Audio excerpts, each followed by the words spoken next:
selamat pagi, siang, ataupun malam. Perkenalkan, kami mahasiswa Biologi Institut Teknologi Bandung. Pada kesempatan kali ini akan mencoba menjelaskan hasil mengenai studi in silico enzim plasmidsin 4 pada spesies-spesies Plasmodium yang menginfeksi manusia.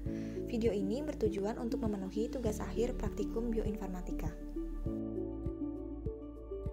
Adapun outline dari presentasi kami yaitu dimulai dari latar belakang, kemudian ada tujuan dan hipotesis, tools dan analisis, kemudian hasil dan pembahasan, dan yang terakhir kesimpulan dan saran. Selamat mendengarkan, semoga bermanfaat.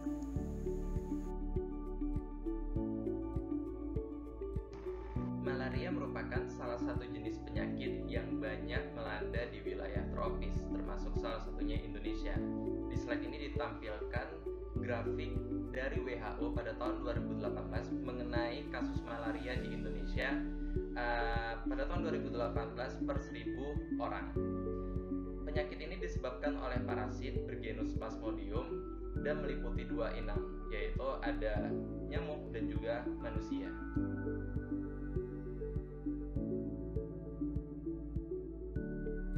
Pada slide ini ditampilkan siklus hidup dari Plasmodium secara keseluruhan.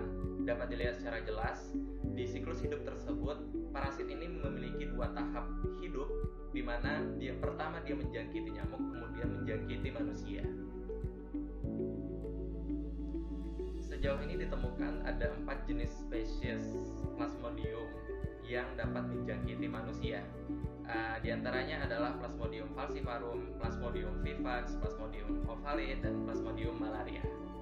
Salah satu dampak yang ditimbulkan oleh Plasmodium ini adalah degradasi dari hemoglobin pada sel darah merah manusia. Salah satu protein yang bertanggung jawab terhadap degradasi hemoglobin sel darah merah pada manusia adalah plasmepsin yang dihasilkan oleh Plasmodium, biasa disingkat sebagai PM. Dapat dilihat di slide tersebut pemodelan dari protein ini. Protein ini sebenarnya termasuk dari famili enzim, dan enzimnya tersebut adalah protease asam aspartat. Berdasarkan tempatnya, plasmepsin ini dibagi menjadi dua. Ada plasmepsin yang dihasilkan di vakuola makanan atau food vacuole, dan ada yang di luar dari food vacuole tersebut. Nah, untuk bagian food vacuole plasmepsin itu ada plasmepsin 1, 2, 4, dan H atau histoaspartic proteinase. Sedangkan untuk bagian non-food vacuole plasmepsin itu ada plasmepsin 5, 6, 7, 8, 9, dan 10. Berikut ditampilkan bagian klasifikasi fungsi dari masing-masing plasmepsin. Dapat kita lihat pada bagian food vacuole plasmepsin, plasmepsin 4 adalah satu-satunya plasmepsin yang mencakup hampir keseluruhan fungsi yang ada pada food vacuole plasmepsin. Oleh karena itu, plasmepsin ini kami pilih sebagai objek dalam penelitian atau analisis in silico ini. Sedangkan pada bagian non-food vacuole plasmepsin dapat kita lihat plasmepsin 5 adalah satu-satunya plasmepsin yang sampai saat ini diketahui fungsinya. Untuk bagian plasmepsin 6 sampai plasmepsin 10 masih belum ada penelitian lebih lanjut. Selanjutnya kita masuk ke bagian tujuan. Ada dua tujuan utama dari analisis ini. Yang pertama adalah menentukan karakterisasi plasmepsin 4 pada spesies-spesies Plasmodium yang menginfeksi manusia. Dan tujuan kedua adalah menentukan konstruksi pohon filogenetik antara spesies Plasmodium yang menginfeksi manusia. Hipotesis yang kami ajukan antara lain, yang pertama, tidak ada perbedaan yang kontras dalam karakter struktural, fisika, serta karakter kimiawi dari hasil karakterisasi plasmepsin 4 antar spesies Plasmodium yang menginfeksi manusia. Sedangkan hipotesis kedua adalah hasil konstruksi pohon filogenetik mengindikasikan jarak evolusioner yang tidak berbeda jauh antar spesies ataupun klad yang ditentukan.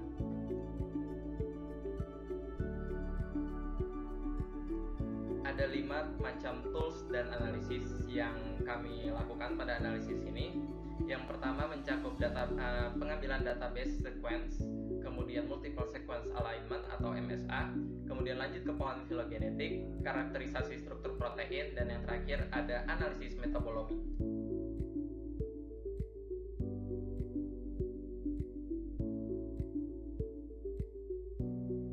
kita masuk ke bagian pengambilan sequence dari database. Nah, pengertian dari database itu sendiri adalah sumber kumpulan berbagai informasi ataupun data yang dapat digunakan oleh komputer untuk diproses secara sistematis.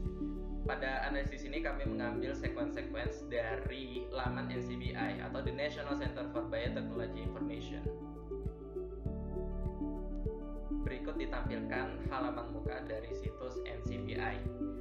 For your information, situs NCBI merupakan salah satu situs yang diakui mempunyai database bioinformatika terlengkap sedunia. Nah, lalu bagaimana caranya kita memperoleh sequence yang kita inginkan? Dalam hal ini, kami mencari sequence plasmapsin.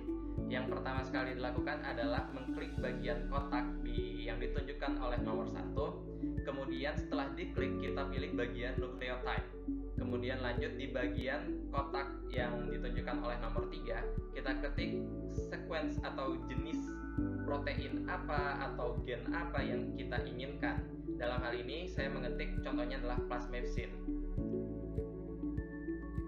Setelah kita searching, kemudian keluar hasil dari sequence yang kita inginkan. Dapat kita lihat pada slide tersebut ada sekitar 698 sequence nukleotida yang terkait dengan plasmapsin. Untuk mencari sequence plasmapsin yang lebih spesifik, dalam hal ini kami mencari plasmapsin 4, maka caranya kurang lebih sama dengan apa yang telah saya terangkan sebelumnya. Dan dalam hal ini kami mendapatkan ada total 29 sequence nukleotida plasmapsin 4 dari keempat spesies yang menginfeksi manusia.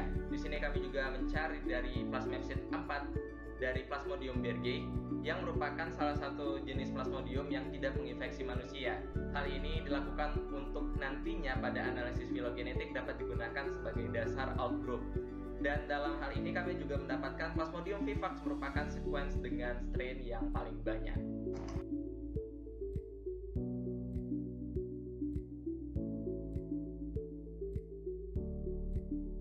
Baiklah, sekarang saya akan menjelaskan tentang multiple sequence alignment atau MSA. Pada slide kali ini, penjelasan tentang MSA terbagi menjadi pengertian, tujuan, kegunaan, dan macam metode yang terdapat dalam MSA. Pengertian dari multiple sequence alignment adalah pensejajaran 3 sequence biologis atau lebih seperti DNA, RNA, atau protein. Tujuan dilakukan MSA adalah memperoleh skor maksimum sum of pairs seperti partial identity atau similarity scores yang digunakan untuk menentukan hubungan homologi antar sequence yang nantinya dapat digunakan untuk melihat hubungan kekerabatan antar spesies. Hasil dari MSA dapat digunakan untuk melihat hubungan evolusi antar sequence yang nantinya dapat digunakan untuk membangun pohon filogenetik. Macam metode yang terdapat dalam MSA berupa progressive alignment method, iterative method, dan block-based alignment.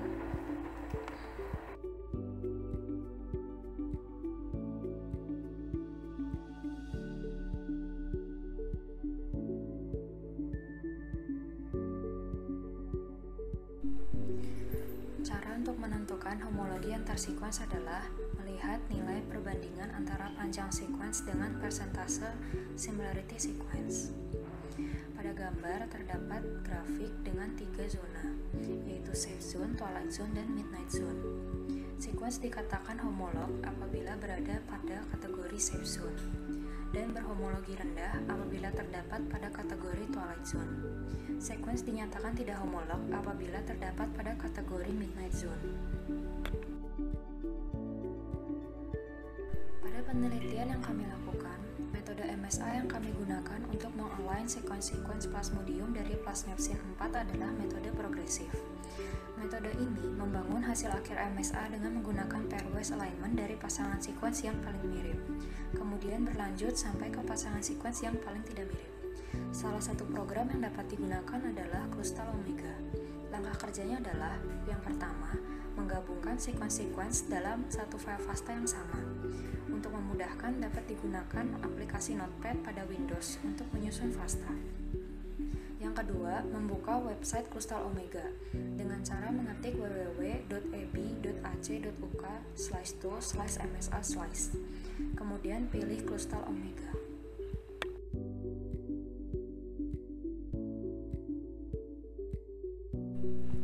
Setelahnya akan didapati tampilan seperti gambar di dalam slide. Pada step 1, kita mengubah parameternya dari protein menjadi DNA. Kemudian, memasukkan file FASTA yang telah kita buat ke dalam query. Untuk step kedua, pastikan output format yang digunakan adalah ClustaW with character count. Kemudian, pada step ketiga, kita submit. Setelah hasil alignment ditampilkan, pilih result summary dan pilih person identity matrix. Dan kita akan mendapatkan nilai persen identitas atau similarity score dari sequence plasmodium yang telah kita masukkan. Hasil MSA dari sequence plasmodium protein plasmopsin 4 didapati rentang persen identitas bernilai 61-100% dengan panjang sequence yang digunakan lebih dari 1000 base pair. Pada matriks terdapat nilai persen identitas hingga 100 karena terjadi pertemuan antara sequence plasmodium yang sama. Berdasarkan persen identitas terhadap panjang sequence plasmodium yang digunakan, maka dinyatakan bahwa setiap sequence plasmodium bersifat homolog satu dengan yang lainnya karena berada dalam safe zone. Kemudian, nilai homologi tertinggi didapati terdapat pada pertemuan sequence antar strain plasmodium yang merupakan strain-strain dari satu spesies plasmodium yang sama, dengan nilai persen identitas sebesar 99%. Sedangkan, pada spesies yang berbeda didapati homologi tertinggi terdapat pada Plasmodium malariae yang disejajarkan dengan Plasmodium ovale dengan nilai persen identitas sebesar 79%.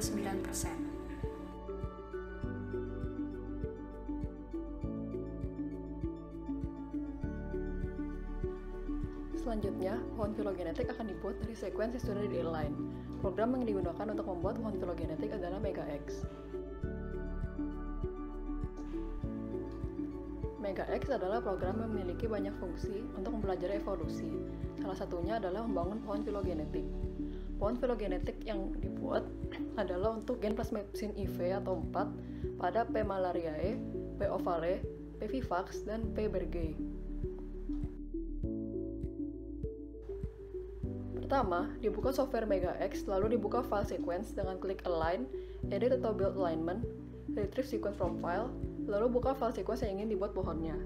Sequence kemudian di-align dengan cara klik menu Alignment, Align by Muscle. Setelah di-align, hasilnya akan diolah lagi dengan cara klik Data, Phylogenetic Analysis, lalu diklik No pada pop-up yang muncul. Pada window utama, dibuka pilihan data, select atau edit taksa atau group, lalu pilih Outgroup. Langkah terakhir adalah klik Phylogeny, Construct atau Test Upgima Tree. Ganti pengaturan bootstrap menjadi 1 kali, lalu klik OK. Pohon filogenetik akan terbentuk.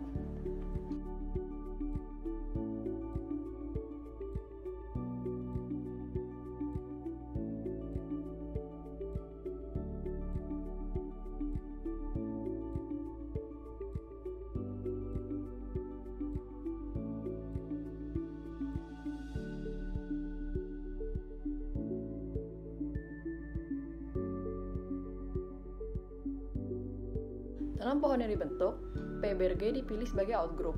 Outgroup adalah sequence yang homolog dengan sequence lain, namun sudah terpisah jalur evolusinya dari sequence-sequence lain di pohon itu. P. berghei adalah salah satu spesies Plasmodium yang menginfeksi tikus di Afrika. Berbeda dengan spesies Plasmodium lainnya yang digunakan, P. berghei tidak dapat menginfeksi manusia. Oleh karena itu, P. berghei memenuhi syarat untuk digunakan sebagai outgroup, yaitu homolog dengan spesies lainnya, namun sudah berada di jalur evolusi yang berbeda. Selain itu, P. berghei juga sering digunakan untuk model mempelajari malaria dan dibandingkan dengan P. falciparum yang menginfeksi manusia.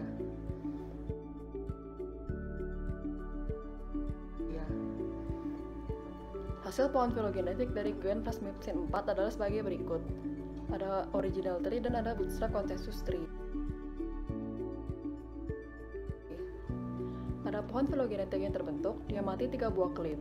Klit pertama berisi P. vivax, klit kedua berisi P. malariae, dan P. ovale, dan klit ketiga berisi P. falciparum.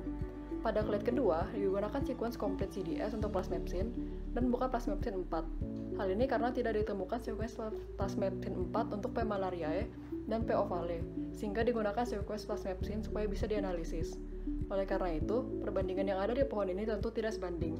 Akan tapi, setelah dilakukan MSA, Konstruksi pohon filogenetik ini berdasarkan alignment antar sequence. Jadi penggunaan sequence plasmapsin untuk kedua spesies ini pengaruhnya tidak begitu besar. Hal ini dapat dibuktikan dari masuknya P. malariae dan P. ovale ke kulit sendiri.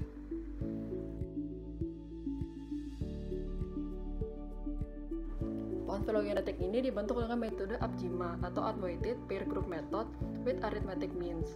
APGMA termasuk metode konstruksi pohon distance-based, yaitu metode yang mengkomputasi jarak evolusioner pairwise untuk semua spesies dan OTU yang ingin dipelajari. Metode APGMA mengasumsikan bahwa laju substitusi asam amino untuk semua garis keturunan evolusioner adalah sama, sehingga jarak setiap taksa dari root sama. Taksa akan dikelompokkan dengan jarak pairwise paling kecil di matriks jarak, lalu diletakkan di node titik tengah antara kedua taksa. Jarak antara takson komposit akan dihitung untuk membuat matriks reduksi lalu diulangi lagi sampai semua taksa terdapat dalam pohon. Pada node akan tertulis sebuah angka. Angka ini adalah jarak antara kedua taksa yang berada di bawah node tersebut. Teramati bahwa terdapat beberapa politomi di pohon yang terbentuk. Politomi terbentuk saat sebuah cabang memiliki lebih dari 2 spesies di bawahnya. Hal ini berarti bahwa tidak terdapat informasi yang cukup untuk menentukan urutan percabangan dari spesies-spesies ini. Nah, setelah dilakukan analisis filogenetik, kami melakukan pula karakterisasi dan analisis protein plasmapsin pada beberapa spesies Plasmodium. Nah, yang pertama yaitu penentuan pola domain plasmapsin pada spesies Plasmodium yang berbeda-beda. Nah, analisis ini menggunakan website SmartEMBL dan hasil menunjukkan bahwa memang adanya domain yang selalu ada di setiap sequence plasmapsin, yaitu domain ASP atau APS. Nah, APS atau aspartyl protease merupakan kelas protease yang sangat lestari dari retrovirus. Nah, AP patogen eukariotik ini biasanya memiliki struktur domain 2 yang masing-masing memberikan residu aspartam ke situs aktif enzimatik. Nah, adanya domain yang lestari inilah yang menyebabkan memang secara fungsional plasmapsin pada Plasmodium yang berbeda ini tidak jauh berbeda untuk dari segi fungsi.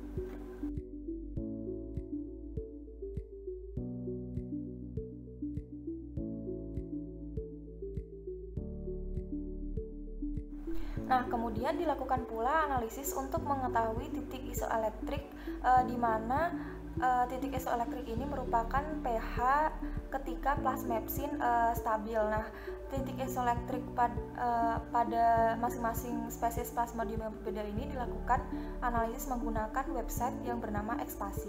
Nah, hasil yang didapatkan yaitu untuk titik isoelektrik plasmapsin berada di range 4,92 sampai 5,43 yang mana tergolong asam.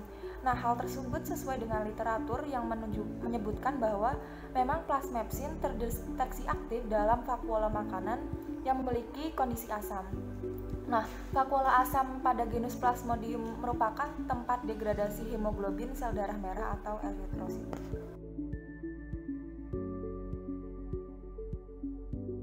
Nah, dari dua analisis yang sebelumnya menunjukkan memang secara fungsional plasmapsin pada Plasmodium yang berbeda-beda memiliki kecenderungan yang sama dari segi fungsi.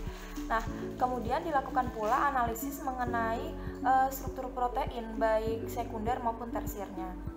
Nah, untuk yang pertama dilakukan analisis struktur sekunder menggunakan website npsa prabi.ibcp.fr. Nah, hasil tersebut menunjukkan bahwa masing-masing plasmapsin memiliki komposisi alpha helix, beta strand, dan random coil yang berbeda-beda. Untuk presentase alpha helix tertinggi terdapat pada Plasmodium falciparum yaitu sebesar 20,27%. Nah, alpha helix ini ternyata memiliki stabilitas yang lebih tinggi dibandingkan dengan beta strand. Hal tersebut konsekuensinya maka memang untuk plasmapsin yang dihasilkan Plasmodium falciparum ini memiliki stabilitas yang lebih tinggi. Menurut Depinay et al. 2004, Plasmodium falciparum merupakan spesies penyebab malaria yang paling mematikan pada manusia. Nah, hal tersebut dapat dikaitkan dengan sifat plasmapsin pada Plasmodium falciparum yang memang memiliki kestabilan yang lebih tinggi.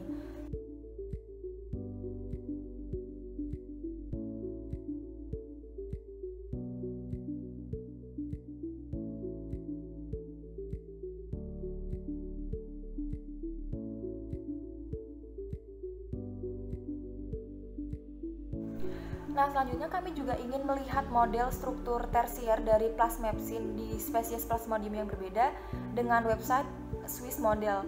Nah, hasil yang didapatkan menunjukkan bahwa memang masing-masing plasmepsin memiliki bentuk yang berbeda-beda.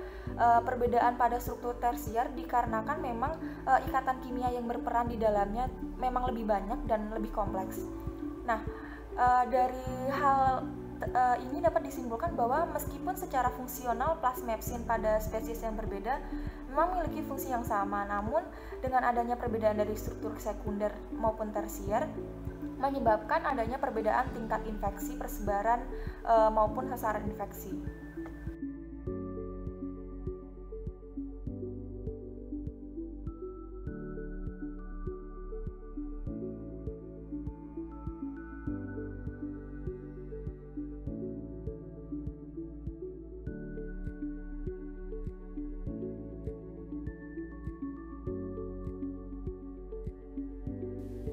Nah, sekarang kita ke pembahasan analisis metabolomik. Analisis metabolomik ini berfungsi untuk mengetahui profil metabolit dari suatu organisme. Pada kasus ini, kami menggunakan 3 website untuk menganalisis pathway metabolik, yaitu Cake, PlasmoDB, dan MPMP.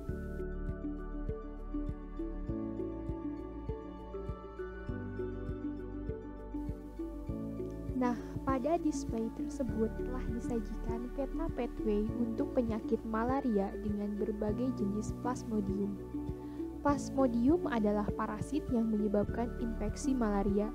Bentuk parasit sporozoid disuntikan oleh gigitan nyamuk pada kulit dan dibawa ke hati tempat mereka berkembang menjadi bentuk merozoid. Invasi sporozoid hepatosit dimediasi oleh protein permukaan parasit seperti CSP. Infeksi berikutnya terjadi dalam sel darah merah atau RBC oleh merozoid yang menyebabkan penyakit malaria melalui produksi sitokinin yang menyimpang dan penyerapan sel darah merah yang terinfeksi parasit V atau VRBC di endotelium. Pada Plasmodium ini terdapat protein-protein yang merugikan, contohnya plasmepsin 4. Untuk melihat pathway metabolisme yang melibatkan plasmepsin 4 spesifik dari Plasmodium, kami menggunakan website PlasmoDB. Nah, salah satunya yang kami fokuskan adalah metabolisme biotin. Metabolisme biotin ini berfungsi sebagai pembawa karbon dioksida dalam reaksi karboksilasi dan dekarboksilasi yang dikatalis oleh sekelompok kecil enzim, sehingga metabolisme ini penting untuk perkembangan parasit pada tahap hati. Jika kehilangan biotin, maka akan menimbulkan kecacatan pada parasit sehingga tidak dapat menginfeksi ke dalam darah. Selain itu, ada beberapa proses metabolisme lain yang melibatkan plasmepsin 4, yaitu puromisin biosintesis, monobaktam biosintesis, lisis degradasi, dan biosintesis dari antibiotik.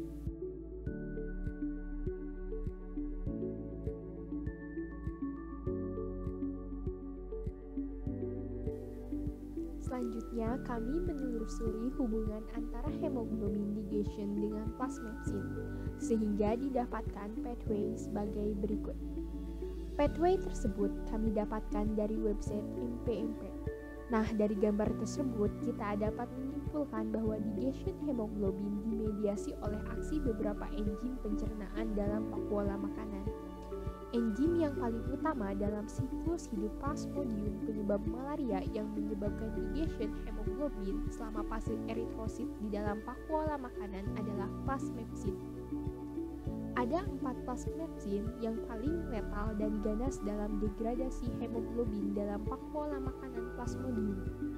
Plasmepsin 1 yang berperan dalam proses pemecahan awal agar hemoglobin tidak rusak, kemudian plasmepsin 2 menginisiasi degradasi hemoglobin melalui pemutusan rantai alfa antara PL33 dan LEU34, kemudian proteolisis dilanjutkan oleh plasmepsin 4 dan histoaspartik protease, palsipalin dan palsisilin. Pada plasmepsin 4 memiliki kemiripan sebesar 64%. dengan plasmepsin 1 dan plasmepsin 2, sehingga plasmepsin 4 ini dapat memulai pembelahan prekursor proplasmepsin 1. Kesimpulan yang kami peroleh dari studi in silico pada enzim plasmepsin 4 di Plasmodium antara lain, karakterisasi plasmepsin 4 secara fungsional pada spesies yang berbeda memiliki fungsi yang sama. Namun terdapat perbedaan dari struktur sekunder dan tersier yang menyebabkan adanya perbedaan tingkat infeksi, persebaran, maupun sasaran infeksi. Kemudian, pohon filogenetik yang dibuat terdiri dari 5 spesies, yaitu Plasmodium pipax, Plasmodium malaria, Plasmodium opal, Plasmodium falciparum, dan Plasmodium bergei. Plasmodium pipax memiliki 19 strain, dan Falciparum memiliki 6 strain. Pohon memiliki 3 clade utama, yaitu Plasmodium pipax, malaria, opal, serta Falciparum. Dalam pohon Plasmodium bergei berperan sebagai outgroup karena merupakan spesies Plasmodium yang tidak menginfeksi manusia, seperti spesies-spesies lain dalam pohon. Adapun saran mengenai studi in silico pada enzim plasmepsin, pertama, studi analisis secara in silico akan lebih baik bila menggunakan data sequence yang lengkap. Kemudian, Mustawe mengimplementasikan algoritma iteratif, sehingga apabila terjadi kesalahan pada langkah kerja sebelumnya, maka tidak mungkin dapat diperbaiki pada langkah selanjutnya. Saran berikutnya, lakukan perbesaran maksimum display pathway pada website PlasmoDB untuk melihat secara detail identitas node dan reaksi metabolit yang terlibat. Oke, itulah yang dapat kami sampaikan. Terima kasih telah menyimak.